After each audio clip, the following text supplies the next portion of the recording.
బీహార్లో ఎన్డీఏ ప్రభుత్వం మరోసారి కొలువు తీరనుంది. 4-5 రోజుల్లో సీఎంగా నితీష్ కుమార్ ప్రమాణ స్వీకారం చేసే ఛాన్స్ ఉంది.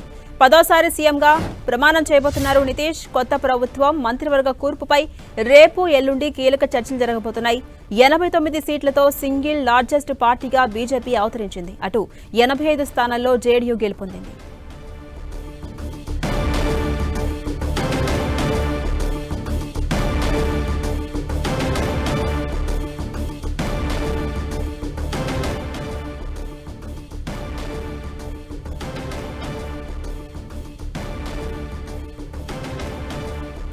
బీహార్లో మరోసారి ఎన్డీఏ సర్కార్ కొలువు తీరబోతోంది. సీఎంగా నితీష్ కుమార్ ప్రమాణ స్వీకారం చేసే ఛాన్స్ కనిపిస్తోంది. 10వ సీఎంగా ప్రమాణం చేయబోతున్నారు నితీష్ కుమార్. ఇక కొత్త ప్రభుత్వం మంత్రివర్గ కూర్పుపై రేపు ఎల్లుండి కీలక చర్చలు జరగబోతున్నాయి. 89 సీట్లతో ఇప్పటికే సింగిల్ లార్జెస్ట్ పార్టీగా బీజేపీ అవతరించింది. అటు 85 స్థానాల్లో జేడీయూ గెలుపొందింది. ఇక అప్డేట్స్ మా ప్రతినిధి గోపి అందిస్తారు. గోపి, బీహార్లో ఎన్డీఏ సర్కార్ మరోసారి కొలువు తీరబోతోంది. అప్డేట్స్ ఏంటి? ఝాన్సీరాణి 10వసారి నితీష్ కుమార్ మరోసారి ముఖ్యమంత్రిగా ప్రమాణ స్వీకారం చేయబోతున్నారు అనేది కూడా కొంత వార్త వినపడుతుంది. అయితే 200 పైగా ఎన్డీఏకు పూర్తి స్థాయి మెజార్టీ రావడంతో ఏదైతే అనుకున్న ముహూర్తం కంటే ముందే ముఖ్యమంత్రి పదవి ప్రమాణ స్వీకారానికి ఎన్డీఏ ఏర్పాట్లు చేయబోతుంది. అదేవిధంగా నితీష్ కుమార్కు సంబంధించిన అంశంలో ఈసారి ఆయన 10వసారి ముఖ్యమంత్రిగా ప్రమాణ స్వీకారం చేస్తారు. ఆయన చరిత్ర సృష్టిస్తారనేది కూడా ప్రస్తుతం తెలుస్తుంది. అయితే బీహార్ ఎన్నికలకు ముందు జరిగిన పరిణామాలన్నీ కూడా ఎన్డీఏ ముఖ్యమంత్రి అభ్యర్థిని ప్రకటించకపోవడము, అదేవిధంగా గతంలో అమిత్ షా ఈ యొక్క ముఖ్యమంత్రికి సంబంధించిన అంశం పైన కూడా ఆయన మాట్లాడుతూ ఉండడము, నితీష్ కొనసాగడానికి సంబంధించి కావచ్చు, లేదా బీహార్లో ఎన్డీఏ ఏ విధంగా ఉండబోతుందన్న దానిపైన కూడా గతంలో కూడా అనేక సార్లు కూడా చర్చ జరిగింది. అయితే ఎన్నికల ప్రచార సమయంలో సామ్రాట్కి ఒక వరం ఇచ్చారని చెప్పుకోవచ్చు. ఎందుకంటే అమిత్ షా ఆ సందర్భంగా కూడా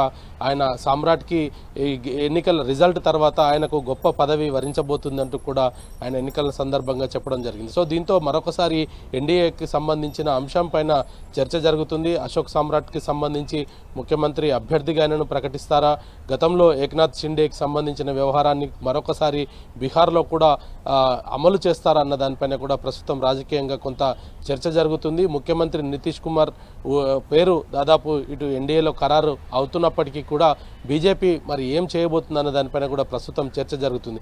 ఇటు ఎన్డీఏకు సంబంధించి కేంద్రంలో అధికారంలో ఉండడం కోసం నితీష్ కుమార్ ఎంపీల బలం ఎన్డీఏకు అవసరం, బీజేపీకి అవసరం. అదేవిధంగా ఇటు రాష్ట్రంలో ప్రభుత్వాన్ని ఏర్పాటు చేయాలంటే బీజేపీ సపోర్టు ఇటు జేడీయూకు అవసరం. సో ఇటువంటి సిచ్యువేషన్స్లో మరి ముఖ్యమంత్రి ఎవరు అవుతారన్న దానిపైన కూడా కొంత చర్చ అయితే జరుగుతున్న పరిస్థితి ఉంది.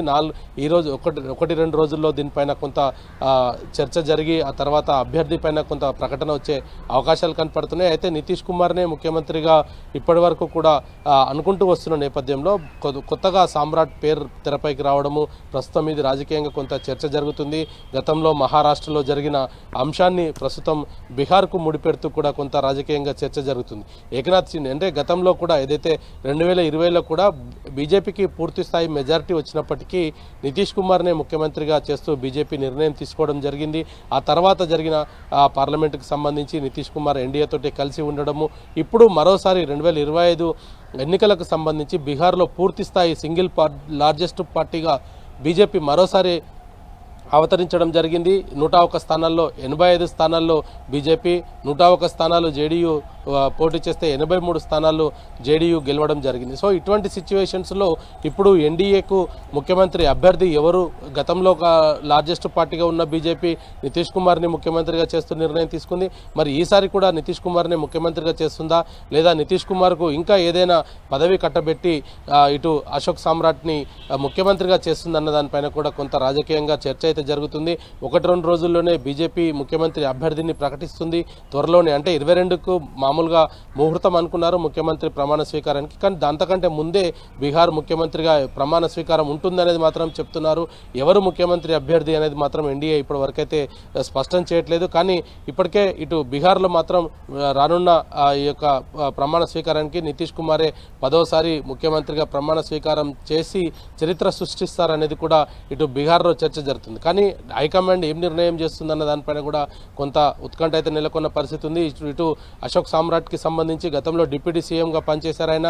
ఈసారి ఆయనను సీఎం చేసి మరి కొత్త వారికి డిప్యూటీ సీఎం ఇచ్చి నితీష్ కుమార్కు కేంద్రంలో ఇంకా ఏదైనా కొత్త పదవి చెప్తారా అన్న దానిపైన కూడా కొంత చర్చ అయితే జరుగుతున్న నేపథ్యంలో బీహార్ ముఖ్యమంత్రి పైన ప్రస్తుతం అయితే రాజకీయంగా కొంత చర్చ అయితే జరుగుతున్న పరిస్థితి కనపడుతుంది. ఝాన్సీ రాణి, అదేవిధంగా గోపి, అటు మంత్రివర్గ కూర్పుపై ఎప్పటి వరకు ఒక క్లారిటీ రావచ్చు?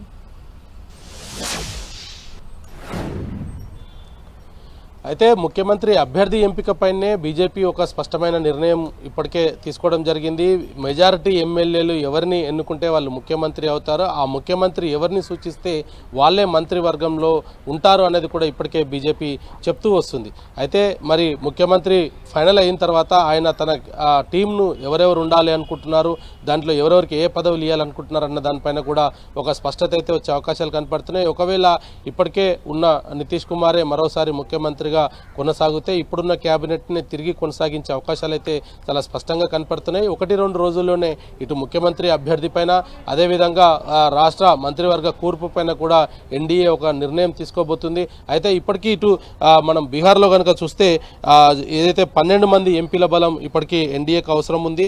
మరి ఇటువంటి సిచ్యువేషన్లో ఎవరు కూడా గందరగోళం సృష్టించొద్దు అంటూ కూడా ఎన్డీఏ ప్రభుత్వాన్ని ఏర్పాటు చేస్తుంది. దాంట్లో ఎవరు ముఖ్యమంత్రి అయినా ఎటువంటి ఇబ్బందులు లేదంటూ కూడా ధర్మేంద్ర ప్రధాన్ స్పష్టీకరించడం జరిగింది. మరి బీహార్లో అతిపెద్ద నాయకుడు, గత సుదీర్ఘ అనుభవం ఉన్న ముఖ్యమంత్రిగా పనిచేసిన అనుభవం ఉన్న వ్యక్తి కావడంతో ఆయనకే మరోసారి ముఖ్యమంత్రి పదవిని ఇస్తారనేది కూడా చర్చ జరుగుతుంది. కానీ ఇటు అశోక్ సామ్రాట్ కి పేరు కూడా తెరపైకి రావడంతో రాజకీయంగా కొంత చర్చ అయితే జరుగుతుంది. ఝాన్సీ రాణి, రైట్, థాంక్యూ గోపి.